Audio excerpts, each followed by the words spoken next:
हमारे YouTube channel को subscribe करें और बेल आइकन को दबाएं ताकि आपको नोटिफिकेशंस मिलते रहें। महद्गति में कमर्शिति नेत्रबंध। ओम भूर्भुवः स्वः तत्सवितुर्वरेण्यं भर्गो देवस्य धीमहि धियो यो नः प्रचोदयात्। सूक्ष्म रूप से उपस्थित गुरु सत्ता को सादर नमन बंदन करते हुए समस्त देवतुल्य भाइयों, देवी स्वरूपा बहनों के चरणों में नमन बंदन।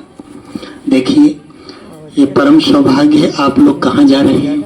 ये गुरुदेव का बनाया हुआ परिवार है। हमारा आपका कोई संबंध, रक्त का संबंध तो कोई है नहीं, लेकिन गुरुदेव का एक ऐसा संबंध है कि कोई कहीं से भी कहीं जा रहा हो तो हमारी पूरे विश्व में हमारा पूरा परिवार है। और मुख्य रूप से जो युवाओं के लिए हमें घटना याद आती है स्वामी विवेकानंद के जीवन की। कई घटनाएं उनके जीवन की हैं। आज आदमी क्या चाह रहा है कि हमारा खूब नाम हो, खूब धन हो, चारों तरफ हमारी इस कीर्ति फैले। कल्पना करिए आप, विवेकानंद की स्थिति क्या थी जब शिकागो के सर्वधर्म सम्मेलन में शामिल होने के लिए गए। जो पत्र उनको दिया गया, वो पत्र भी उनका खो गया। पूरी रात कैसे बीती, जिस होटल की तरफ जाएं तो वहां से भगा दिए जाएं। एक माल गोदाम पे गए रेलवे के, तो लकड़ी का बहुत बड़ा बक्सा रखा हुआ था। उस बक्से में नीचे अंदर बैठ गए। अमेरिका की ठंड तो आप जानते ही कैसी होती है। जब उनके सुराखों से हवा अंदर जाती थी तो बेचारे कांप जाते थे। बिल्कुल मरणासन स्थिति में सवेरे जब सूर्योदय हुआ तो एक घर के सामने बैठ गए। रोड पे बैठे हुए थे, शरीर काम नहीं कर रहा था, भूख के मारे व्याकुल थे। गुरुदेव को अपने याद किया। पूज्य गुरुदेव चीज कहते हैं, बेटा जब तुम्हारी सामर्थ्य चुक जाएगी तब भगवान की सामर्थ्य काम करती है। बहुत परेशान थे कि अब क्या होगा। हमें जहां जाना था वो भी पता हमारे पास अब नहीं बचा है। उन्होंने गुरुदेव को याद किया। जिस घर के सामने बैठे थे, उनके गुरुदेव ने उस घर के सामने की मालकिन को संदेश दिया कि जाओ आपके घर के बाहर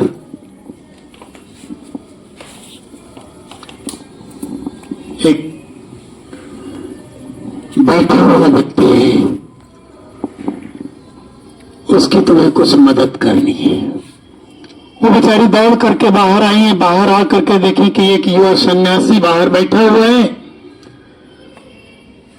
उनको अपने घर के अंदर ले गई, भोजन कराया, गर्म कपड़े दिए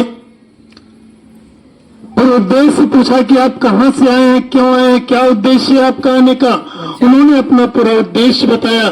तो उन बहन जी ने कहा, ठीक है, मैं सवेरे आपको लेकर के चलूंगी। उस सर्वधर्म सभा में लेकर के गई और उन्हें केवल 2 मिनट का समय मिला।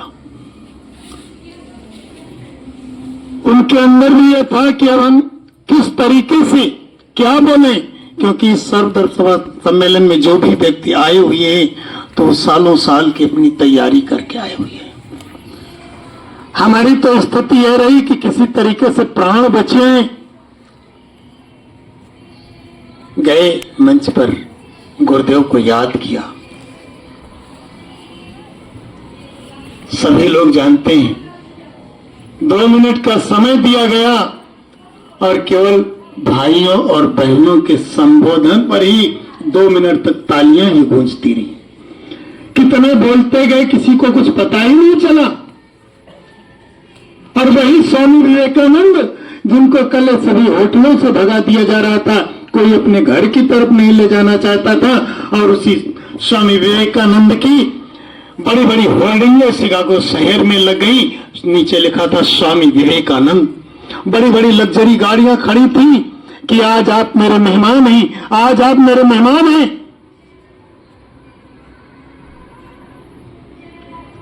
मेरे भाई और बहनों, समय वही है, इस समय वही समय है। आप विवेकानंद की भूमिका में हैं। स्वामी रामकृष्ण परमहंस गुरुदेव आपको बहुत कुछ देने के लिए आकुल व्याकुल है। ये हम लोगों का सौभाग्य है कि भाई साहब पिछली बार भी टीम लेकर के आए थे इधर, और वो सौभाग्य हम लोगों को मिला था। आज ये सौभाग्य मिला है। बस एक ही निवेदन हम आपसे करेंगे कि आप शांति कुंज अपने आप से नहीं जा रहे हैं, अपने आप से नहीं जा रहे हैं। गुरुदेव ने आपका चयन किया है, तब आप शांति कुंज जा रहे हैं। और वहां जाकर के केवल एक ही चीज मांगना कि गुरुदेव कभी हमारे अंदर भटकन ना जाए, कहीं हम भटक न जाए। क्योंकि अगर विवेकानंद की शक्ति आपके अंदर आएगी, बहुत कार्यकर्ताओं के अंदर आई है और वो बेचारे बीच में भटक गए। भटकना नहीं है, हम एक छोटे से मामूली से कार्यकर्ता हैं, बस इसके आगे और कुछ नहीं है। काम बता दें गुरुदेव ने जो भी, अभी श्रावस्ती का आयोजन हुआ था, कितने लोग गए थे उसमें? कोई लोग गए थे श्रावस्ती के आयोजन में? आपको याद होगा कि जो भगवान बुद्ध जिस पेड़ के नीचे बैठे हुए थे, वो पेड़ का काम रुक गया कि अब ये पेड़ नहीं बन सकता है। भगवान बुद्ध की स्थापना यहां कैसे कर पाएंगे हम लोग? समय नहीं था, सब लोग परेशान। आखिर में शाम की गोष्ठी में यह हुआ कि ठीक है, वो पेड़ अब नहीं बनाया जाएगा, यही निर्णय हुआ। और सवेरे एक व्यक्ति आ रहा है, पूरे उपकरण लेकर के आ रहा है, जो उस मसाला को पीसने की मशीन भी थी और सारा उपकरण उसके पास। और वो व्यक्ति आया और सुबह से शाम तक लग करके, और वो पूरा काम जो पता लग रहा था कि 5-6 दिन में नहीं पूरा होगा, वो 12 घंटे के अंदर पूरा काम पूरा हो गया। और जब वो हाथ धुल रहा था, तब कुछ भाइयों ने युवा प्रकोष्ठ के हमारे आशीष भाई साहब से कहा कि भाई साहब आप इस व्यक्ति का नंबर ले लीजिए, ये व्यक्ति बहुत ही काम का है, अपने कई जो बड़े बड़े आयोजन होते हैं उसमें इसकी महत्वपूर्ण भूमिका हो सकती है। भाई साहब गए, वो हाथ धुल रहे थे। बोले भाई साहब आप कहाँ से आए हैं? बोले हम तो बस इसी गांव में रहते हैं। तो बोले भाई साहब आप यहाँ कैसे है, आपको किसने यहाँ आमंत्रित? बोले हम तो रोज आते हैं, देख रहे हैं, हमको लगा कि यह काम नहीं हो पाएगा तो हम आज बिना बुलाए आ गए। आशीष भाई साहब ने कहा तो भाई साहब आप अपना नंबर दे दीजिए। बोले हम तो भाई साहब रोज आते हैं, कल हम आपको अपना मोबाइल नंबर दे देंगे। उसके बाद वो व्यक्ति दोबारा नहीं आया। कौन हो सकता है? आप कल्पना करिए। ये प्रत्यक्ष चीज बता रहे हैं वहां की, ये प्रत्यक्ष घटना वहां की है। आशीष भाई साहब जब कभी मिले तो पूछ लेना। गुरुदेव स्वयं वहां उस कार्य को करने के लिए पहुंच गए जिस कार्य को करने की हम लोगों की सामर्थ्य नहीं बची थी। तो मेरे भाइयों और बहनों, बस एक ही प्रार्थना करनी है कि हमारे अंदर कोई भटकन ना आए। और 2026 का जो चुनाव, 2026 में गुरुदेव ने कहा था कि बेटा युग परिवर्तन आपको खुली आंखों से दिखाई देगा, खुली आंखों से दिखाई देगा। अभी जो चुनावी नतीजे आ रहे हैं, हम लोग कह रहे हैं ये हो रहा है, वो हो रहा है, हो रहा है, कुछ नहीं हो रहा है। आप देख लीजिए, गुरुदेव की पूरी कार्य योजना इसमें दिखाई दे रही है। पूरी कार्य योजना। तो हम आप सबसे केवल एक ही निवेदन करेंगे।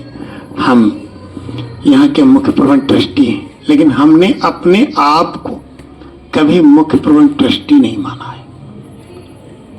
हम एक छोटे से कार्यकर्ता हैं, बस इसके आगे कुछ नहीं।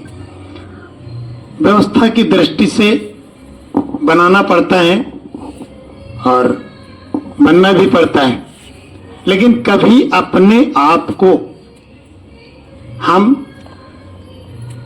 पदाधिकारी न समझें।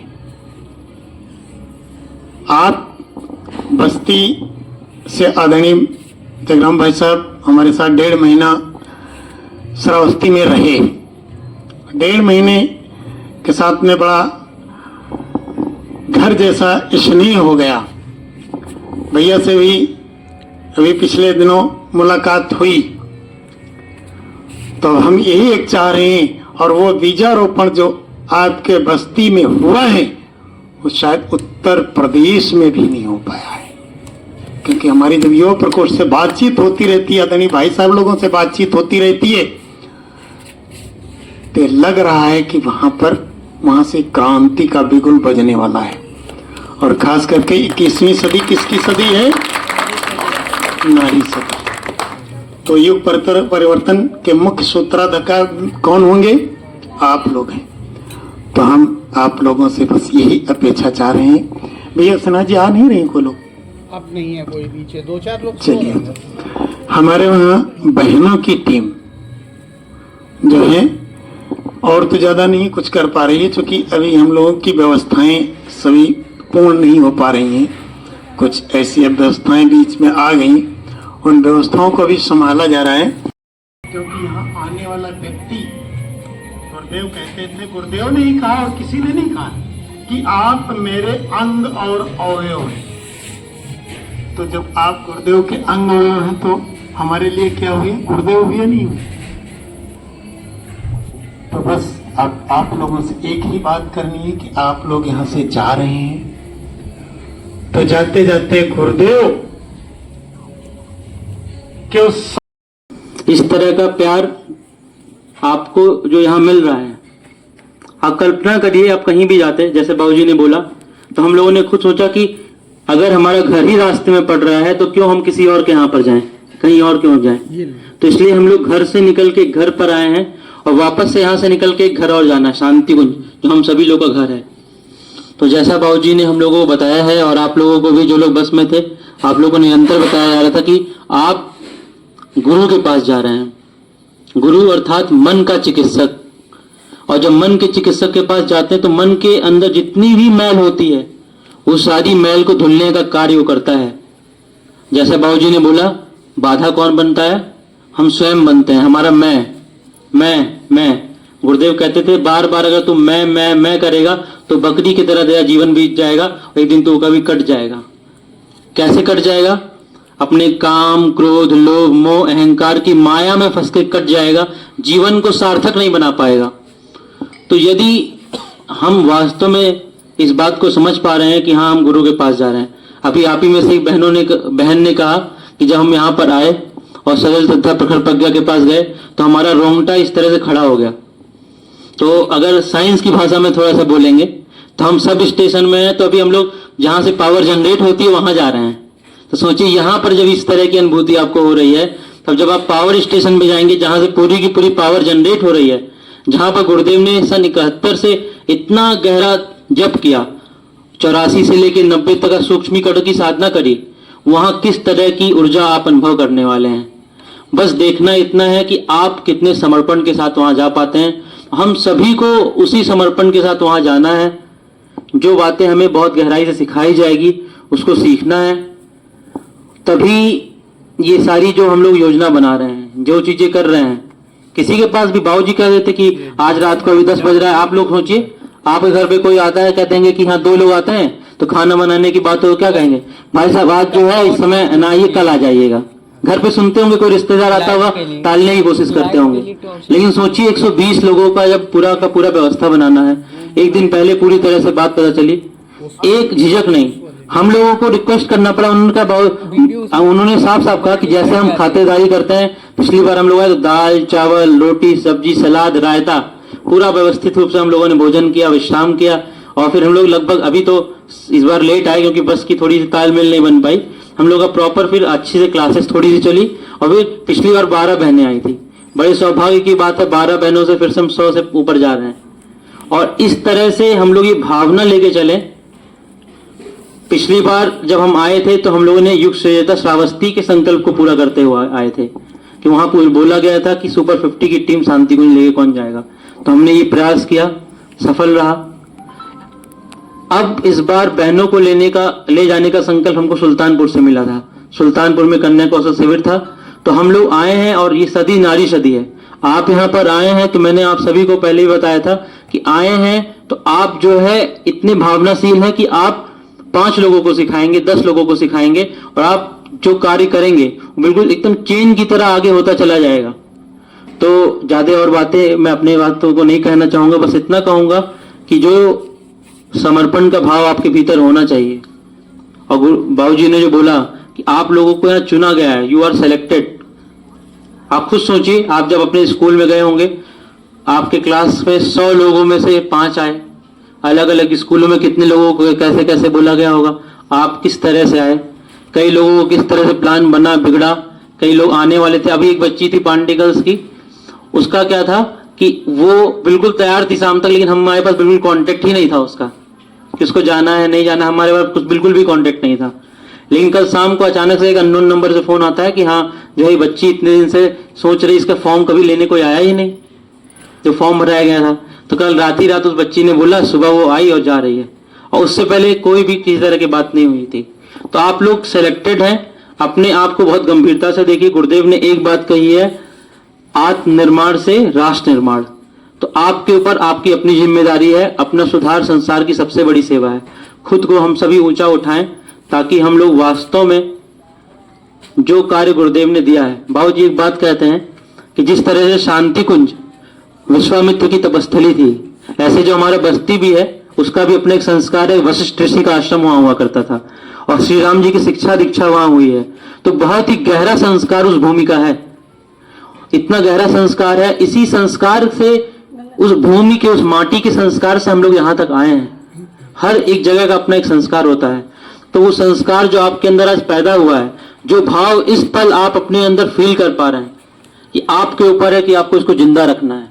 और अगर इस तरह वो भाव उमड़ के आ रहा है तो अगले 3 दिन तक वो भाव इतने उच्चतम अवस्था तक जाएगा कि आप में से प्रत्येक, जो बाबूजी ने बोला कि विवेकानंद स्तर की शक्ति आप सभी के भीतर आ जाएगी।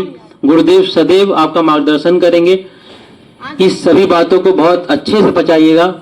और अभी मैं अपनी बातों को विराम देता हूं और आगे बाबूजी जैसा कहते हैं वैसा। धन्यवाद। कलकी भगवान की, वेद भगवान की।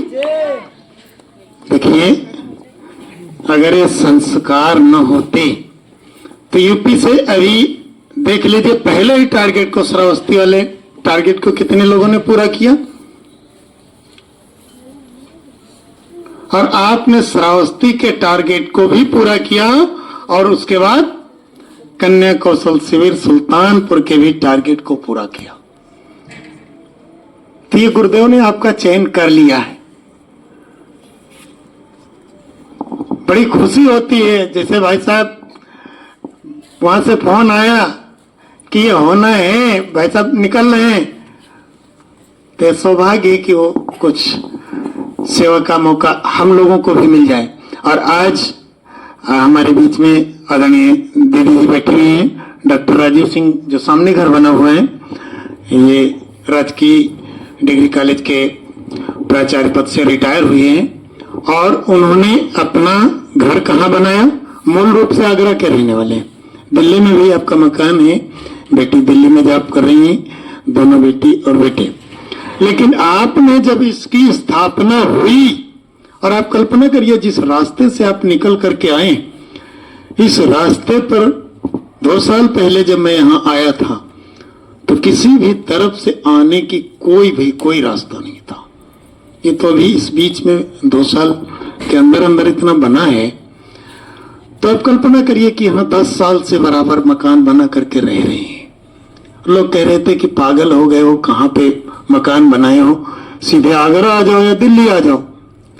लेकिन आपने कहा जब गुरुदेव का एक घर बन रहा है तो हम उसी के पास अपना आश्रम, उसी आश्रम के पास अपना घर बनाएंगे। और पूरी यहाँ की व्यवस्था आप देखते हैं। आज इस बिटिया का जन्मदिन है। सौभाग्य कि इस जन्मदिन पर बस्ती की इतनी बड़ी हस्ती आज हम लोगों को मिल रही है। कल दीदी से जैसे ही शाम को हम चूंकि कार्यक्रम में ही थे, कार्यक्रम में ही फोन गया तो हमने तुरंत भाई साहब से बात की, आपसे भी बात हो गई और तुरंत हम वहां से निकल लिए, क्योंकि कल हमारा वहीं से लखीमपुर जाने का क्रम था और लखीमपुर में कार्यक्रम चल रहा था, उसको अटेंड करके आज आने का प्रोग्राम था। हम तुरंत वहां से निकले, दीदी को हमने फोन किया, हमने कहा कल भाई साहब लोग आ रहे हैं और दीदी लोगों ने पूरी इसकी तुरंत यहाँ व्यवस्था कर ली। हमें कोई ज्यादा कुछ नहीं करने को पड़ता है यहाँ पर, केवल एक बार बातचीत हुई। अभी जैसे दुबे जी जिस दिन आए यहाँ, हम भी नहीं थे यहाँ पर, आश्रम में कोई नहीं था। दीदी जी को हमने फोन किया, हमने कहा हमको भी नहीं पता था कि दुबे जी आ रहे हैं, क्योंकि उनका फोन आया कि भाई साहब हमारी टोली आ रही। तुमने कहा टोली चलती रहती तो आते रहते हैं। तो भाई साहब की व्यवस्था दीदी के वहां करा दी और बाकी टोली यहाँ पर रही थी। सवेरे जब जाने के समय बात होने लगी तब फिर हमको लगा कि ये तो दुबे जी की आवाज लग रही। हमने कहा दुबे बाबू जी बोले? बोले हाँ। हमने कहा शाम को ही बता देते तो हम भी आ जाते, आपके दर्शन हो जाते। तो ऐसी दीदी जो दिन रात गुरुदेव के कार्य के लिए समर्पित है, एक अंश पूरा आपका निकलता रहता है यहाँ के निर्माण में, और आपकी बहुत बड़ी भूमिका है। और पूरी व्यवस्था, सवेरे का यज्ञ का पूरा कार्य, पूजा से लगा करके यज्ञ तक सब आपका है। तो आज इंगिता बिटिया का जन्मदिन है। हम चाहेंगे आज हमारे युवा प्रकोष्ठ अपने मुखार बिंदु से 5 बार 11 बार गायत्री मंत्र और 5 बार महामृत्युंजय मंत्र हमारे आकाश भैया, जिनका दिल हृदय आकाश की तरीके से है, उस आकाश के गगन में हम सब बैठे हुए हैं और हमारी इंगिता बिटिया बैठी हुई है। और इस साल आपका विवाह भी फाइनल हो गया है अभी 8 दिन पहले ही। तो हम ये चाहेंगे सारे सौभाग्य एक साथ आ रहे हैं, तो आदरणीय भाई साहब से निवेदन करेंगे कि आशीर्वचन सभी लोग देंगे और 11 बार गायत्री मंत्र और महामंत्र। सभी कमर सीधी कर लें, शांत होकर बैठेंगे। जन्म दिवस कितना ही महत्वपूर्ण दिवस होता है जिस दिन हम इस पृथ्वी पर आए होते हैं, और जो हमारा पंच तत्व से शरीर बना होता है उस पंच तत्व की हम पूजा करते हैं। इन 5 शरीर के जो भी तत्व हैं, पृथ्वी, जल, अग्नि, वायु और आकाश, इन सभी पंच तत्वों में जो भी शक्ति है, अभी हम सब यहाँ जो गायत्री मंत्र पढ़ेंगे, हम सभी के द्वारा जो पूरे ब्रह्मांड से शक्ति खिंची हुई आ रही है, दीदी को वो शक्ति मिले। दीदी अपने जीवन में नित्य नूतन बहुत ही अच्छा कार्य करें, श्रेष्ठ से और श्रेष्ठता की तरफ जाएं, महान से और महानता की ओर जाएं। इसी सब भाव से हम दीदी के लिए सब लोग प्रार्थना करेंगे। 11 बार हम सभी लोग गायत्री मंत्र करेंगे एक साथ, एक स्वर में। ओम भूर्भुवः स्वः तत्सवितुर्वरेण्यं भर्गो देवस्य धीमहि धियो यो नः प्रचोदयात्। ओम भूर्भुवः स्वः तत्सवितुर्वरेण्यं भर्गो देवस्य धीमहि धियो यो नः प्रचोदयात्। ओम भूर्भुवः स्वः तत्सवितुर्वरेण्यं भर्गो देवस्य धीमहि धियो यो नः प्रचोदयात्। ओम भूर्भुवः स्वः तत्सवितुर्वरेण्यं भर्गो देवस्य धीमहि धियो यो नः प्रचोदयात्। ओम भुवस्वः तस्य वितुर्वरेण्यं भर्गो देवस्य धीमहि धियो यो नः प्रचोदयात्। ॐ भूर्भुवस्वः तस्य वितुर्वरेण्यं भर्गो देवस्य धीमहि धियो यो नः प्रचोदयात्। ॐ भूर्भुवस्वः तस्य वितुर्वरेण्यं भर्गो देवस्य धीमहि धियो यो नः प्रचोदयात्। ॐ भूर्भुवस्वः तस्य वितुर्वरेण्यं भर्गो देवस्य धीमहि धियो यो नः प्रचोदयात्। ॐ भूर्भुवस्वः तस्य वितुर्वरेण्यं भर्गो देवस्य धीमहि धियो यो नः प्रचोदयात्। ॐ भूर्भुवस्वः तस्य वितुर्वरेण्यं भर्गो देवस्य धीमहि धियो यो नः प्रचोदयात्। ॐ भूर्भुवस्वः तस्य वितुर्वरेण्यं भर्गो देवस्य धीमहि धियो यो नः प्रचोदयात्। दीदी के स्वास्थ्य के लिए, दीर्घायु के लिए, शारीरिक, मानसिक, आध्यात्मिक, सामाजिक स्वास्थ्य के लिए हम सभी एक साथ 5 बार महामृत्युंजय मंत्र त्र्यंबकं यजामहे सुगंधिं पुष्टिवर्धनम् उर्वारुकमिव बन्धनान् मृत्योर्मोक्षीयमामृतात्। ॐ त्र्यंबकं यजामहे सुगंधिं पुष्टिवर्धनम् उर्वारुकमिव बन्धनान् मृत्योर्मोक्षीयमामृतात्। ॐ त्र्यंबकं यजामहे सुगंधिं पुष्टिवर्धनम् उर्वारुकमिव बन्धनान् मृत्योर्मोक्षीयमामृतात्। ॐ त्र्यंबकं यजामहे सुगंधिं पुष्टिवर्धनम् उर्वारुकमिव बन्धनान् मृत्योर्मोक्षीयमामृतात्। ॐ त्र्यंबकं यजामहे सुगंधिं पुष्टिवर्धनम् उर्वारुकमिव बन्धनान् मृत्योर्मोक्षीयमामृतात्। और इसके आगे का क्या क्रम हो सकता है और आगे क्या करें? ये फोन ऐसे घुमा के यहाँ से लेके यहाँ तक पूरा आ जाएगा। ठीक है, फोन घुमाइए अब इस तरह, अब इसको कट कर दे।